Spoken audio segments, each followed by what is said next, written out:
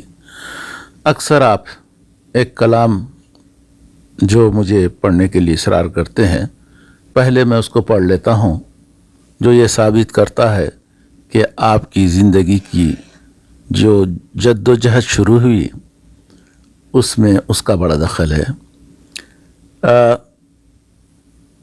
خستہ جانوں کو مصیبت سے چھڑانا سیکھو. خستہ جانوں کو مصیبت سے چھڑانا سیکھو، بھولے بھٹکوں کو سر راہ لگانا سیکھو. ٹھنڈا پانی کبھی کسی پیاسے کو پلانا سیکھو. راگ الفت کا مروت کا ترانہ سیکھو. مفلسوں اور ضعیفوں کا سہارا تم ہو، کمزوروں کا نحیفوں کا سہارا تم ہو. مفلسوں اور ضعیفوں کا سہارا تم ہو، کمزوروں کا نحیفوں کا سہارا تم ہو. خدمت خلق کو ایک شان سمجھ لو پیارے. خدمت خلق کو ایک شان سمجھ لو پیارے. زندگی کا اسے ایمان سمجھ لو پیارے. یہی حسرت یہی ارمان سمجھ لو پیارے. یہ کٹھن ہو تو آسان سمجھ لو پیارے. یحییٰ ناصر قریشی صاحب، آپ کی جو روزگار کی جد و جہد تھی اس کا اس کلام سے کیا تعلق رہا، جو آپ مجھے اکثر کہا کرتے تھے کہ اس کلام کو لے کر میں آگے بڑھا ہوں، اپنی زندگی میں جو کل اسٹرگل کیا ہوں، جو کچھ محنت کیا ہوں، جو کچھ حاصل کیا ہوں، اس کا بڑا دخل ہے.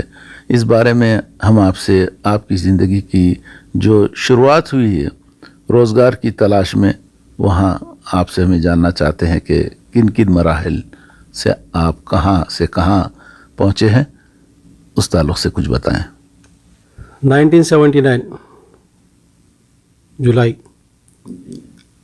ہم نکلے قطر کے لیے. قطر میں 2 سال رہے.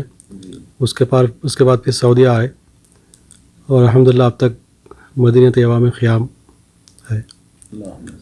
اللہم صلی علی سیدنا نبینا محمد البارک وسلم.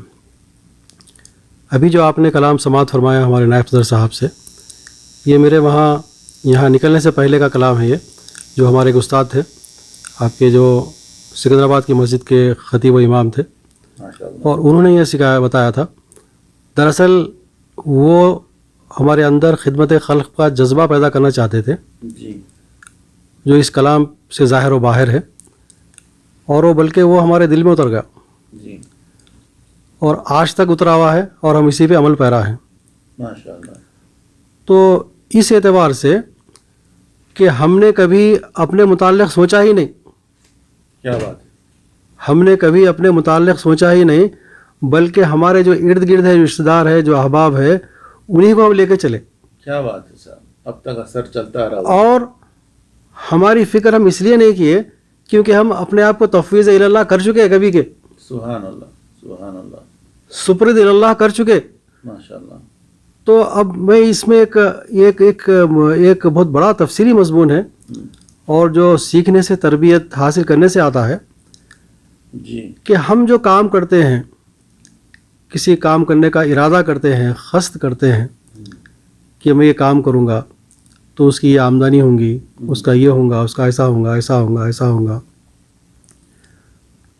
لیکن دیکھا یہ گیا ہے کہ اس میں سب سے پہلے بھول جاتے ہیں ہم. عام طور پہ کیا بھول جاتے ہیں کہ جب تم کام کرنے کا ارادہ کرو تو سب سے پہلے توکل کرو. چاہے وہ چھوٹا کام ہو، چاہے وہ بڑا کام ہو، توکل اور تفویض اللہ، اللہ کے حوالے کرو. اور توکل کے امراد کیا ہے کہ وکالہ، کہ اس کے یہ کام حوالے کر دو. ایسا نہیں کرتے. اب جب وہ کام کا نتیجہ جب وارد ہوتا ہے، 2 صورتوں میں ہوگا، یا تو کامیاب ہوں گے ہم، یا تو ناکام ہوں گے.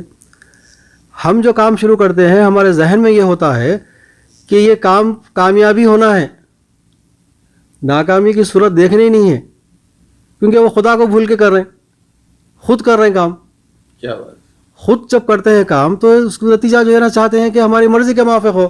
نہیں، ایسا نہیں ہے. یہ عقائد کے خلاف ہے، عقیدہ توحید کے خلاف بات ہے. یہ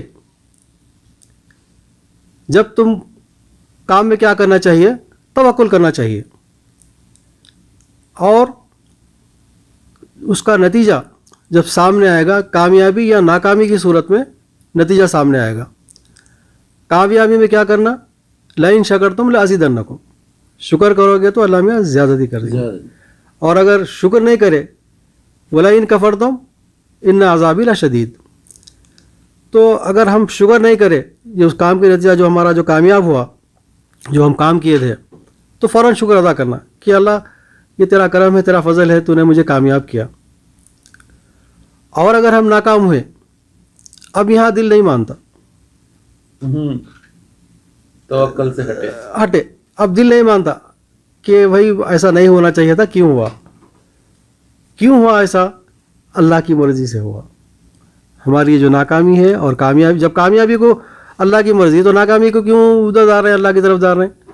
تو کامیابی اور ناکامی کا جو نتیجہ ہے وہ اللہ کی طرف ہے. تو ایسے میں اب کیا کرنا؟ ان اللہ مع الصابرین، صبر کرنا چاہیے. یہ جو ہے توحید کی ایک روح ہے. اگر آپ اس پہ قائم ہیں، کلمہ طیبہ پہ قائم ہیں، بغیر توکل کے کلمہ طیبہ کا کہنا صرف زبان پہ ہے، قلب پہ نہیں اترا. جی. اور امیدیں جو ہے، اگر توکل نہ ہو تو امیدیں ہماری جو ہے مخلوق پہ ہوتی ہیں کہ فلاں سے یہ کام ہو جائے گا، فلاں سے ہو جائے گا، فلاں سے ہو جائے گا، فلاں سے ہو جائے گا. پھر ناکامی میں بولتے ہیں ارے کون کرا دیے، کیا ہے کہ بھائی کون جادو کرا دیے، کس کی وجہ سے نہیں ہو رہا. یہ سب کیا ہے معلوم؟ یہ کیا ہے؟ یہ بتوں سے تجھ کو امید ہے، خدا سے نا امیدی. کیا بات. مجھے بتا تو صحیح، اور تیری کافری کیا ہے؟ علامہ اقبال کا کہتے ہیں. تو یہ چیز جو ہے نا ہمارے قلب میں آ جاتی کہ جہاں پر جو ہم اسباب کو برتتے ہیں، اسباب پہ تکیہ نہیں کرتے کہ ہم اسباب، بلکہ ہم اسباب برتتے ہیں ایک حجت تمام کرنے کے لیے کہ اللہ نے اس کا حکم دیا ہے اسباب کو برتنے کا، اس لیے ہم برتتے ہیں. لیکن ہماری نظر مسبب پہ رہتی ہے. لیکن ایسا نہیں ہوتا. ایسا نہیں ہونے کی وجہ سے طبیعت میں اضطرار رہتا، طبیعت میں بے چینی رہتی، طبیعت میں پریشانی رہتی، صحت کی خرابی ہوتی، اور دنیا میں پریشانی اور آخرت میں خسران. ہر کام و عمل کا دار و مدار توکل کے اوپر ہے. تو میں ہمارے بچوں کو گھر میں جہاں جہاں میں جاتا ہوں، بچوں کو بٹھا کے جو ہے یہ بات کو موٹے موٹے الفاظ میں سکھانے کی کوشش کرتا ہوں. تو وہ بچے سنتے، ساتھ ساتھ بڑے بھی سنتے تھے. جو میں رک گیا تو بڑے لوگ بولتے تھے ارے میاں بولو، اچھا دکھ رہا اور ہم کو بھی سیکھنے کا موقع مل رہا. تو میری جو ہے نا یہ گزارش ہے کہ اپنے بچوں کا جو نصب العین ہے ان کے قلب میں ایک خاکہ بٹھا دے، ایک اسٹرکچر بٹھا دے کہ توکل ضروری ہے زندگی میں. بہت خوب. یحییٰ، اب میں جاننا چاہوں گا کہ جس وقت آپ گھر اور حیدرآباد چھوڑ کر خلیج کی طرف رخ کیے، جستجو کیے، ماشاءاللہ ایک بہت بڑا اچیومنٹ آپ کے ساتھ ہے، ایک ایسا تجربہ جس کو لے کر آج بھی ہم فخر محسوس کرتے ہیں.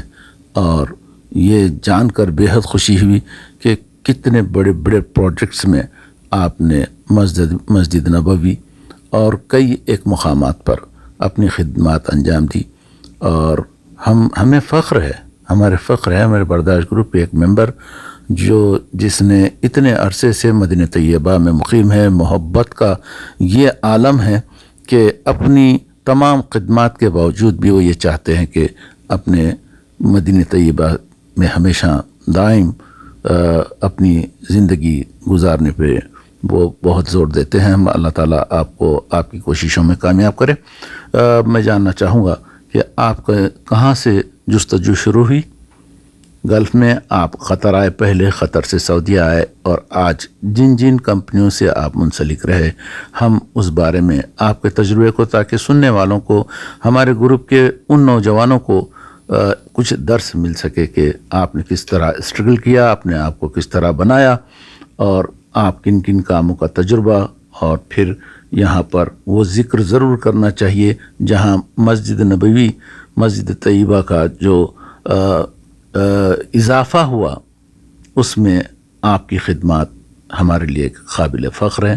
ہم آپ کے ذریعے سے سننا چاہتے ہیں. یہ اللہ کا لاکھ لاکھ شکر احسان ہے کہ اللہ تعالیٰ 2 سال قطر میں قیام کے بعد کام کرنے کے بعد میں پھر 1982 جنوری میں یہاں سعودیہ آیا. اور سعودیہ آنے کے بعد میں جو سب سے پہلے اللہ تعالیٰ ہمارے مرحوم بھائی میرے سگے خلیرے بھائی عمر بن اودھ جابری صاحب اور محمد بن اودھ جابری صاحب کا میں بے حد ممنون اور مشکور ہوں، جنہوں نے جو ہے مجھے یہ soil testing, concrete testing, asphalt, چونکہ وہ لوگ انجینئرس تھے، انہوں نے مجھے اس کا اس راہ میں ڈالا اور مجھے انہوں نے کام سکھایا. اور ایز اے ٹیکنیشین جو ہے نا مجھے کام کرنے کا شرف حاصل ہوا. کس کمپنی میں؟ ابتدائی طور پہ ہم جو ہجرہ روڈ ہے جو مکہ معظمہ اور جدہ سے نکلتی ہے مدینہ طیبہ کو آتی ہے، جو عام طور پہ آج اسی سے آتے جاتے ہیں، وہ پارٹ 7 تھا جو اسفان اور خلیص کا مقام ہے. وہاں سے میں نے اپنے کیریئر کا اسٹارٹ ہوا میرا، اور بڑی محنت کی ہم نے. اور اس کے بعد میں ہم سعود کنسلٹ میں ہوئے، ایک مکتب الخدمات الاستشاری سعود کنسلٹ، ایک بہت مشہور کمپنی ہے لوکل یہاں کی، استشارات میں یہ ہوئے. جدہ میں کیا 1.5 سال، پھر مکے میں 7 سال کام کیا. اور اس دوران میں پہلے تو میرا ارادہ نہیں تھا کہ اس بڑی کمپنی میں ہونا. میرے اندر ایک اسٹیٹ میں آ رہا تھا، ہچکچاہٹ تھی کہ میرے اندر وہ قابلیت نہیں ہے اور وہ صلاحیتیں نہیں ہیں، میں کیسا کام کروں، کیا ہے کیا نہیں. تو ہمارے بھائی مرحوم عمر بن اودھ جابری صاحب سمجھائے، اور ہم تو ڈرتے تھے ان سے، انہوں دیکھے تو ہم ڈرتے تھے ان سے. اور پھر سمجھائے محبت سے، بولے نہیں جو لوگ وہاں پہ کام کرتے ہیں وہ تم سے زیادہ نہیں جانتے کام. اور ہم ان کے ڈر سے جو ہے نا، ہم اپنے دل سے نہیں جوائن کرے اس کمپنی کو، بلکہ ان کے ڈر سے، ان کے اس سے ہم جوائن کر لیے. جوائن کرے بعد میں 1 ہفتہ بھی نہیں گزرا، وہ جو ہمارے انجینئرس تھے ان کو معلوم ہوگا کہ وہ ان کے اندر کتنی صلاحیتیں ہیں. زیرو تھے. اور ہم کو کچھ کام آ گیا تھا ہمارے کو، یعنی سوائل کلاسیفیکیشن، کہ اس کی سوائل کی کتنی قسمیں ہوتی ہیں، کیسا ٹیسٹ کرتے ہیں اس کو، کانکریٹ کیسا ٹیسٹ کرتے ہیں، اسفالٹ کیسا ٹیسٹ کرتے ہیں، وہ ہم پریکٹیکل کام کرے ہوئے تھے.